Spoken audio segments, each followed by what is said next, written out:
The transport shuttle landed with a soft hiss. Steam rose from the cooling engines as the main door slid open. Inside the massive hangar of station, 300 alien soldiers stood waiting. They came from dozens of worlds. Some had scales. Some had 4 arms. Some stood 3 meters tall with armor growing from their own bones. They were the best warriors in the galaxy, gathered here to train and learn from each other. And they were all staring at the small figure walking down the shuttle ramp. Stepped onto the metal floor of the hangar. She was 22 years old, barely 160 centimeters tall, and weighed less than 50 kilograms. Her black hair was tied back in a simple ponytail. She wore the standard gray uniform of Earth's military, but it hung loose on her thin frame. She carried only a small bag over one shoulder. She bowed politely to the crowd. Nobody bowed back. A massive warrior pushed through the crowd. Commander was nearly 3 meters tall. His skin was like dark stone, and natural armor plates covered his shoulders and chest. He had led armies across 7 star systems. He had never lost a battle. He looked down at like she was an insect. "This is a joke," he said. His voice was deep enough to shake the floor. "Earth sends us a child." Looked up at him with calm eyes. "I am Lieutenant, sir, Earth Military Special Division. I am honored to train with the Coalition's finest warriors." Turned away from her. He activated his communication device and spoke loudly enough for everyone to hear. "Get me Earth Command, now." A hologram appeared moments later. It showed an older Korean man in a decorated uniform. General had gray hair and a face like carved wood. He did not look surprised by the call. "Commander," he said, "I trust Lieutenant arrived safely." "She arrived," growled, "but I requested a warrior. You sent me. This," he gestured at without looking at her. "She weighs less than my arm. The training alone will kill her. Is this some kind of insult to the Coalition?" General's expression did not change. "Lieutenant is the finest soldier Earth has produced in 50 years. She has completed missions that remain classified at the highest levels. I sent you exactly what you asked for." "Impossible," shook his massive head. "Look at her, she is soft, fragile she." "Commander," General interrupted calmly, "I have learned many things in my years of service. One of the most important lessons is this: never judge a blade by its handle." He smiled slightly. "Give her 1 week. If you still want to send her back after that, I will personally apologize." The hologram vanished. Stared at the empty air for a long moment. Then he turned to a 4-armed soldier beside him. Sergeant Bram was known throughout the station for breaking new recruits. His methods were harsh but effective. Half the soldiers who trained under him quit. The other half became legends. "Put her in Storage Bay 7, said. "If Earth wants to waste our time, we will not waste our good quarters." Bram grinned with too many teeth. "Yes, Commander." Followed Bram through the winding corridors of station.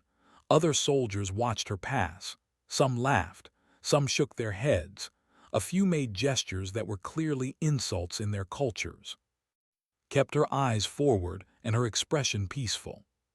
Storage Bay 7 was exactly what it sounded like. A small room filled with old equipment and dust. Someone had shoved a thin mattress into the corner. There was no window, no private bathroom, no comfort of any kind. Bram crossed both sets of arms and waited for her to complain. "Thank you," said. She set her bag down on the mattress. "This is more than enough space." Bram's grin faded into confusion. He had expected tears or anger or at least disappointment. This small human gave him nothing. "Training begins at dawn," he said roughly. "Do not be late. We do not slow down for weaklings." "I understand. Thank you, Sergeant." Bram left still confused. Waited until his footsteps faded. Then she began her nightly ritual. She stretched each muscle carefully, moving through positions that her grandmother had taught her as a child. She breathed slowly and deeply, emptying her mind of everything except the present moment. When her body was warm and loose, she sat cross-legged on the mattress and activated a small holographic device from her bag.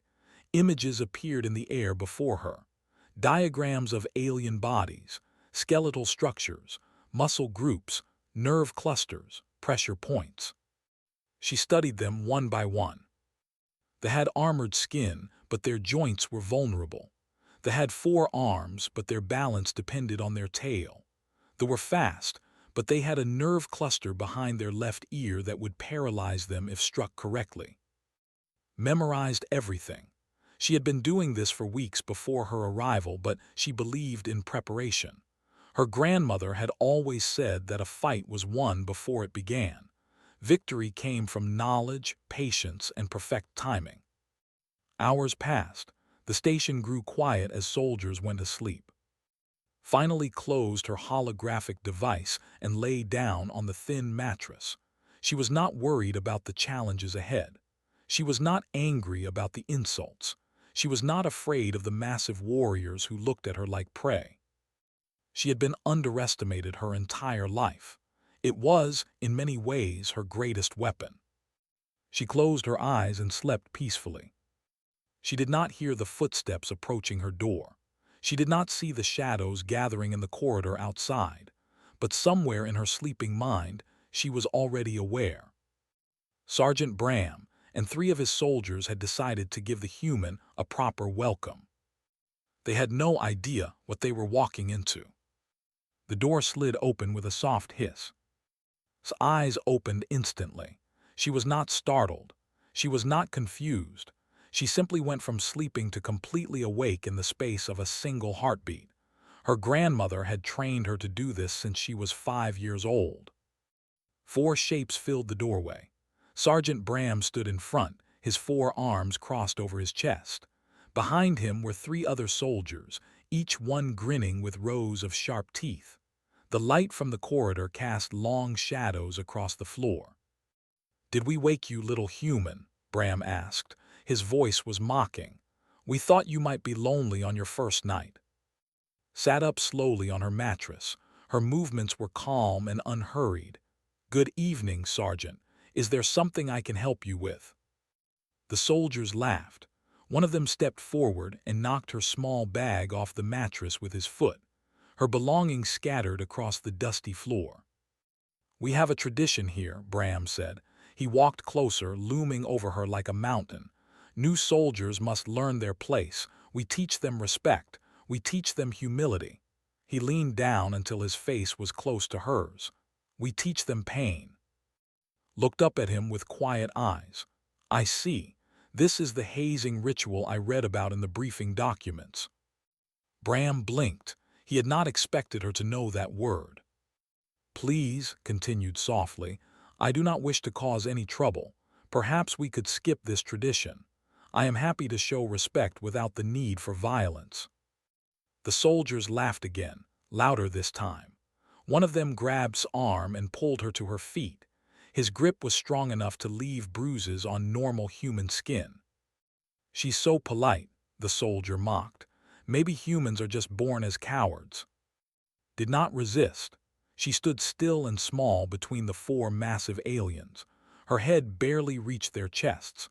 She looked like a child surrounded by monsters. "Please," she said again, "I really do not want to hurt anyone."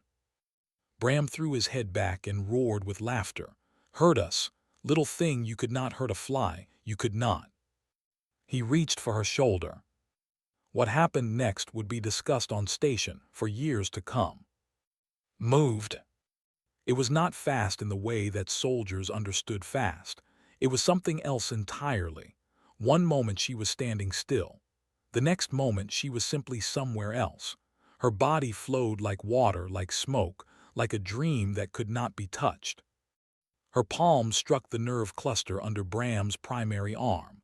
Her fingers found the pressure point at the base of his secondary arm. Her knee hit the joint where his tail connected to his spine. 3 strikes in less than 1 second. Bram's arms went limp. He collapsed to the floor with a sound of shock and pain. The other 3 soldiers stared for a single frozen moment. Then they attacked. did not block their strikes. She was not there when their fists arrived. She moved between them like they were standing still, her small body turning and twisting in ways that should have been impossible. Her hands found pressure points. Her fingers struck nerve clusters. Her movements were precise and beautiful, like a dancer performing an ancient ritual. 2.3 seconds.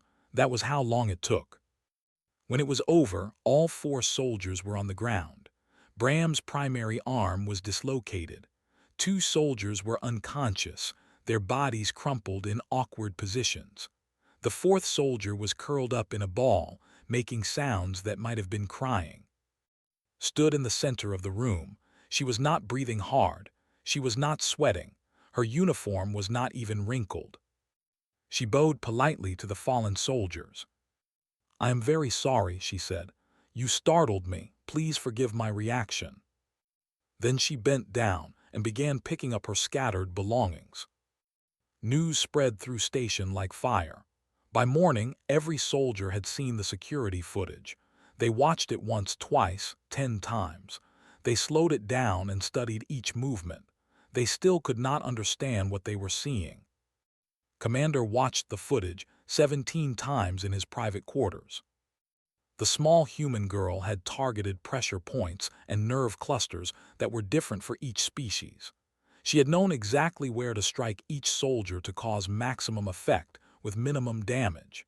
She had moved in ways that their combat computers could not predict or analyze. She had studied them, all of them, before she even arrived. Leaned back in his chair and thought about General's words, "Never judge a blade by its handle." In the medical bay, a reptilian warrior named watched the footage as well. Unlike the others, he was not surprised. He had seen eyes like before.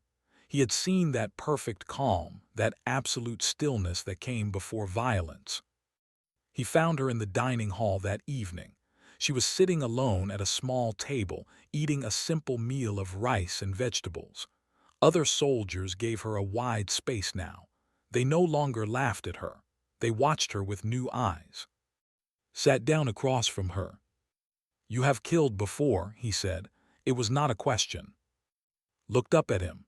She took a small bite of rice and chewed slowly before answering. "I have protected before," she said. "There is a difference." Studied her for a long moment. Then he nodded, satisfied with her answer. "The commander has called a formal combat assessment," he said. "Tomorrow, you will face the station's top 5 warriors." He paused. "At the same time." Took another bite of rice. Her expression did not change. "I see," she said calmly. "I hope they are better prepared than the sergeant was." Felt something he rarely felt. It took him a moment to recognize it. It was fear. Not fear of. Fear for the 5 warriors who had no idea what they were about to face. The grand combat arena of station could hold 5,000 spectators. Today, every seat was filled. Warriors from 30 different species had gathered to watch the assessment. They came from distant worlds with names that humans could not pronounce. They had fought in wars that lasted centuries. They had killed enemies beyond counting.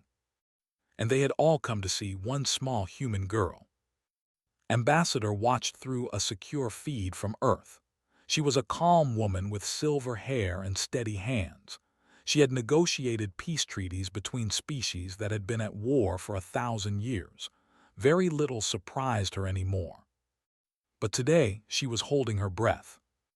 The arena floor was made of black metal, polished smooth like a mirror. 5 figures stood in the center, waiting. These were the champions of station, the finest warriors the coalition had produced. The first was a warrior, even larger than Commander. His armor plates were from 100 battles. He had never been knocked down in combat. The second was a blade dancer, a female warrior with 4 arms that each held a curved sword.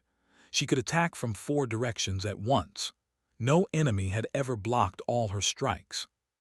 The third was a poison fang, a reptilian assassin whose claws dripped with venom.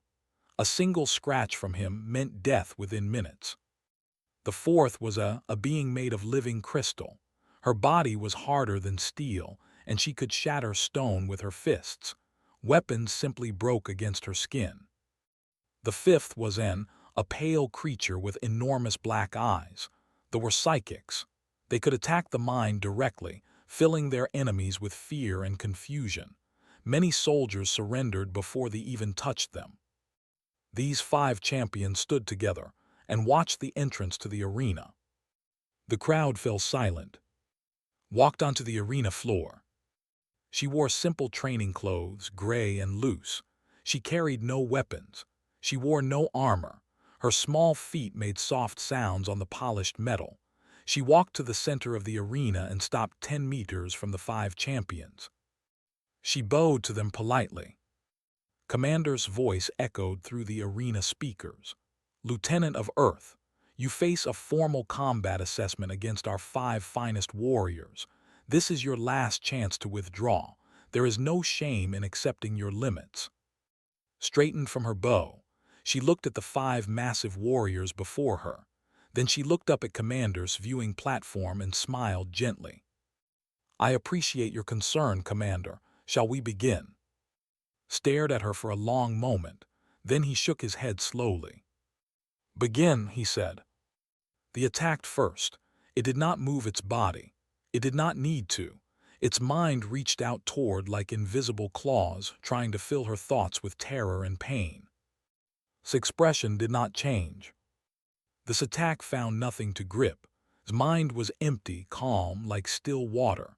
The psychic assault flowed around her and bounced back toward its source. The screamed and collapsed, clutching its head.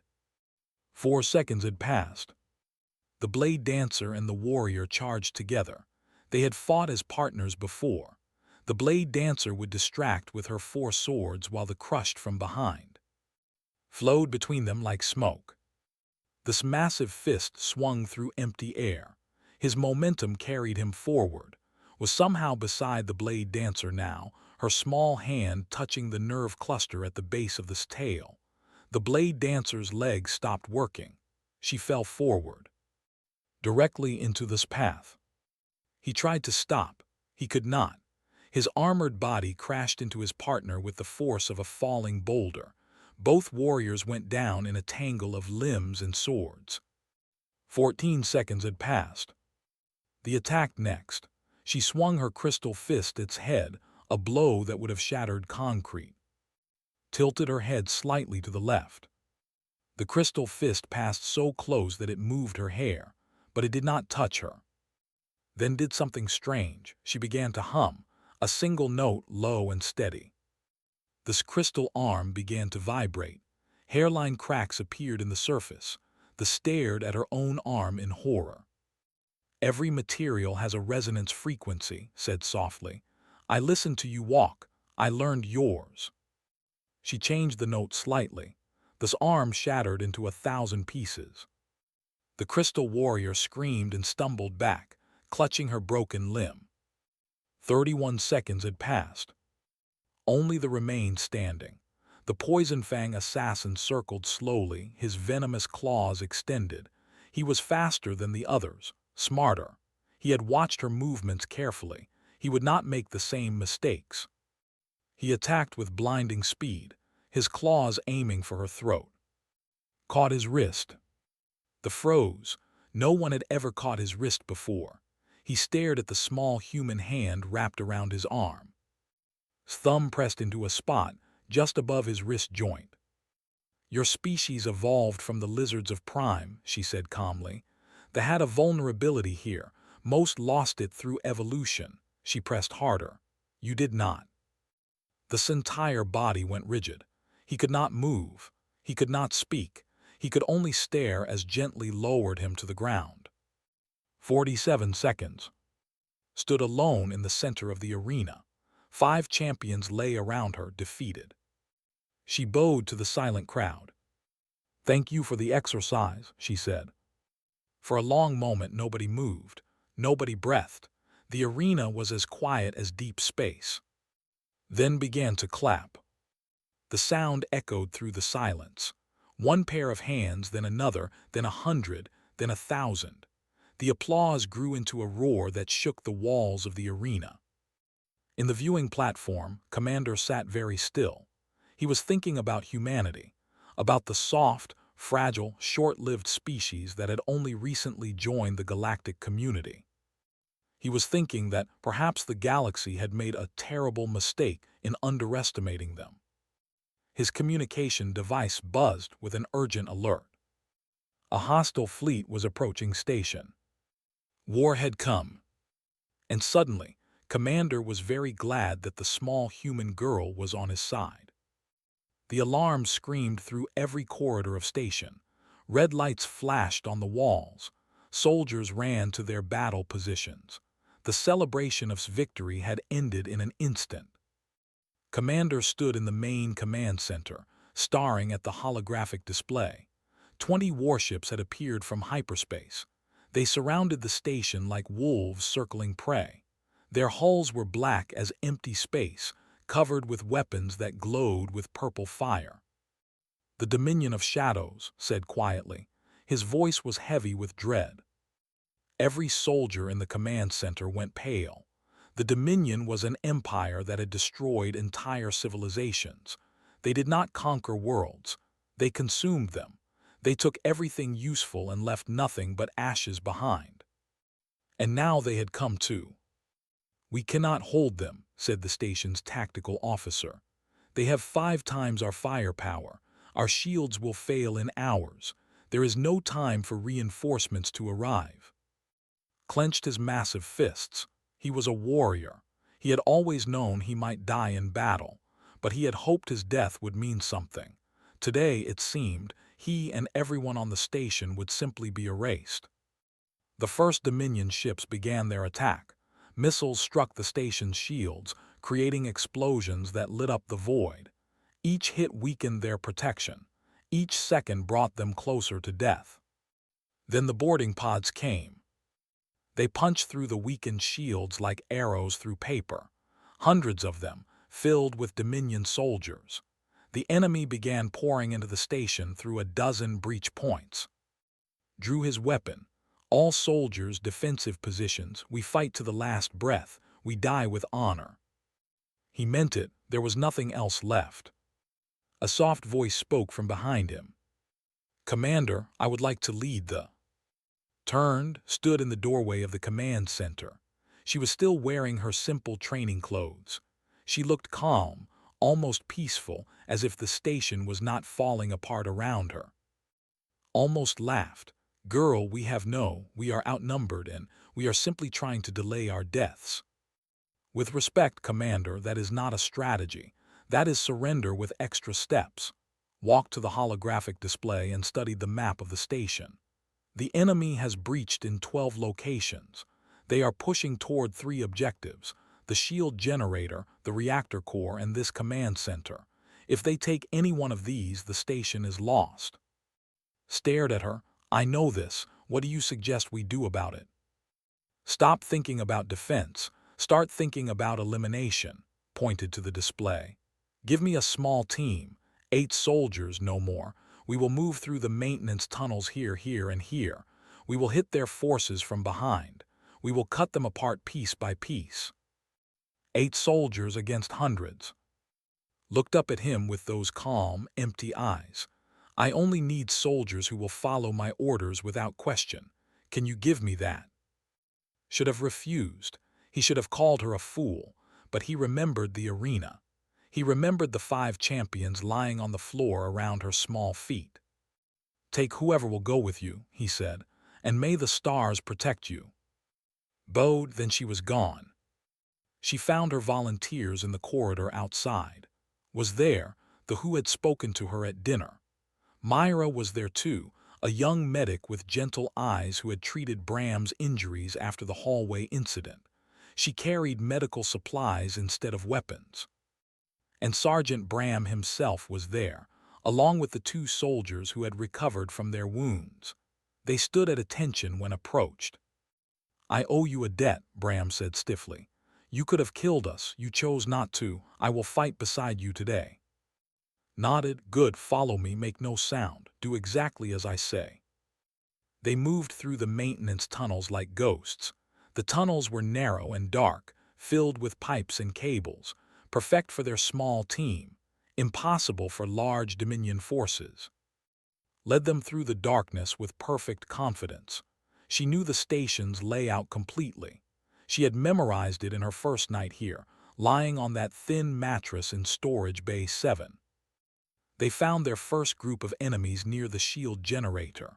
15 Dominion soldiers, tall and armored, carrying weapons that crackled with purple energy. They were setting charges on the generator walls. Held up her hand, her team stopped. "Watch," she whispered, "learn." She moved forward alone. The first Dominion soldier died without making a sound. Hands found the gap between his helmet and armor, and something happened that ended his life instantly. She caught his body before it could fall and lowered it silently to the ground. The second soldier turned just in time to see her small fist coming toward his throat. He did not see anything after that. The third and fourth soldiers were standing together. Flowed between them like water, her hands striking pressure points, nerve clusters, weak spots in their armor. They collapsed together, tangled in each other's limbs. In 12 seconds, 5 soldiers were down. The rest turned and saw her standing there, this small human girl covered in their comrades' blood. They raised their weapons. And Bram attacked from behind. The fight was over in moments. 15 Dominion soldiers lay dead or dying. His team had taken no injuries. "How?" Myra whispered. "How did you do that?" Wiped her hands on a dead soldier's uniform. "Size is a target, sound is a signal, anger is a leash your enemy holds." She looked at her team with those calm eyes. "Be water, be silence, be the thing they fear to imagine. That is how humans fight." They moved to the next target, and the next, and the next. Word began to spread through the Dominion forces. Something was hunting them in the darkness. Something that could not be seen, could not be stopped, could not be killed. Something human. 2 hours later, 3 Dominion assault teams had been completely eliminated. The station's defenses were holding. The enemy's advance had stopped. But the worst was still ahead. Myra took a plasma bolt to her shoulder while protecting a wounded soldier. She fell, gasping in pain, her blood pooling on the metal floor. Did not hesitate. She lifted Myra onto her back and kept moving. She carried the medic through 2 kilometers of tunnels, through 3 more enemy encounters, never slowing, never stopping. And through it all, her face never changed.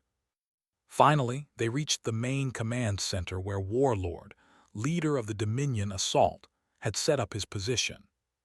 Set Myra down gently against a wall.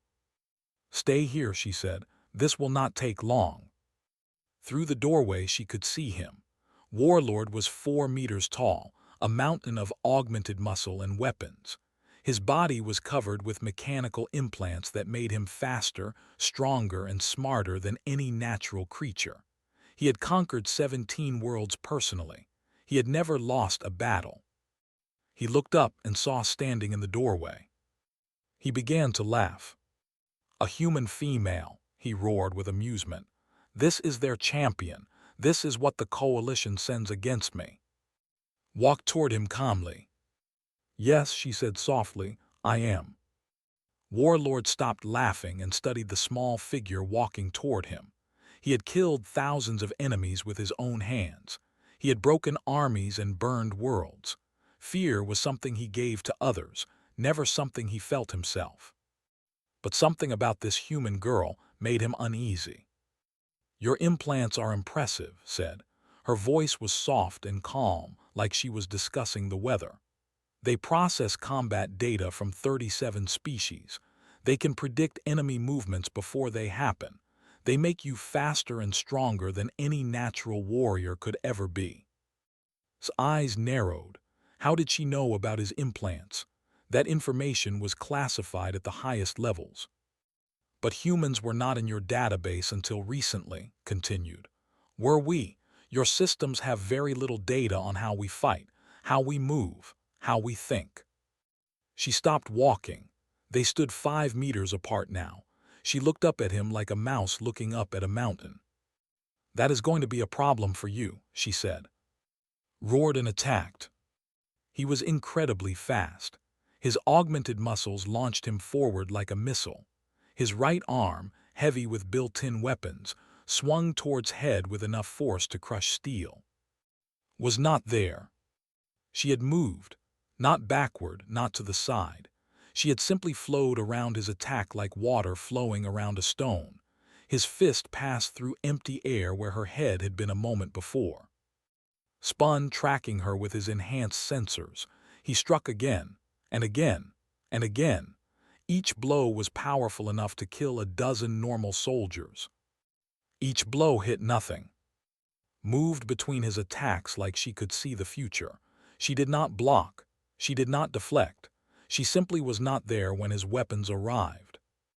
"Humans are strange," she said, still speaking in that calm, conversational tone. Her voice was not even slightly breathless. "We are not the strongest species in the galaxy, not the fastest, not the toughest. We do not have natural armor or venomous claws or psychic powers." She ducked under a devastating kick. "But we are adaptable, we watch, we learn. We find the crack in every armor." Her palm struck the joint where his mechanical arm connected to his shoulder. The blow did not seem powerful, but suddenly, arm stopped responding. Error messages flooded his vision. She had damaged something critical. He staggered back, surprised. No one had ever damaged him before. "Impossible," he growled. "My armor is—" "Your armor is based on design," interrupted. "I studied it during my first night on this station. The joint seals have a weakness at the rotation point. A precise strike at the correct angle will cause cascade failure." She tilted her head slightly. "Did no one ever tell you this?" Attacked with renewed fury, his remaining weapons fired. His massive body lunged forward. He was not just fighting now, he was desperate. Flowed around every attack. Her knee found the hydraulic line in his leg. Fluid sprayed across the floor. Stumbled as his leg lost power. Her elbow struck the sensor cluster on his left side. Suddenly, half his enhanced vision went dark. Her fingers pressed into the gap between two armor plates and touched the nerve bundle underneath. Pain exploded through his body, worse than anything he had ever felt. Fell to one knee. Alarms were screaming in his head. Half his systems were failing. This small human girl was taking him apart piece by piece, and he could not stop her. "And when someone threatens what we love," said quietly, "we become something else entirely." She was behind him now. He did not know how she got there. He tried to turn, but his damaged body would not respond. He felt her small hand touch the back of his neck, right where his neural implant hub connected to his spine.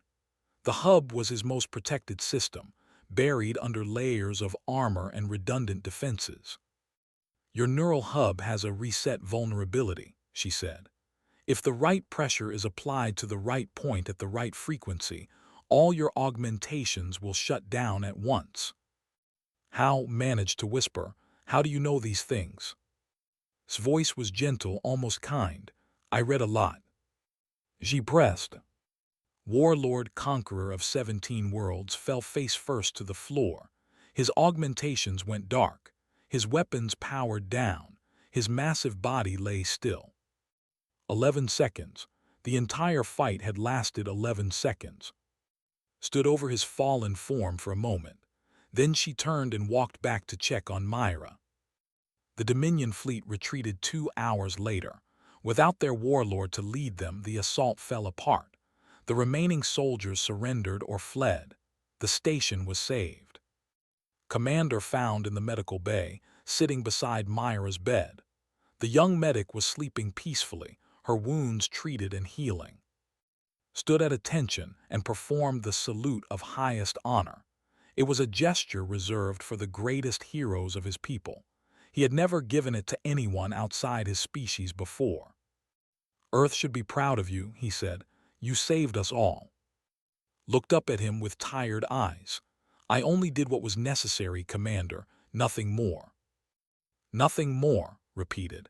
He shook his massive head slowly. You defeated our 5 greatest warriors in less than a minute. You killed dozens of Dominion soldiers with your bare hands. You beat Warlord in single combat, and you say it was nothing more.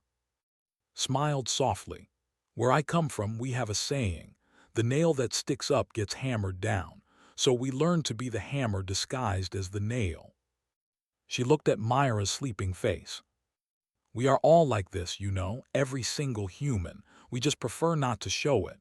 Her smile faded into something more serious. It is considered impolite. The Galactic Coalition sent an official request to Earth the next day. They wanted more human soldiers for the exchange program. Many more.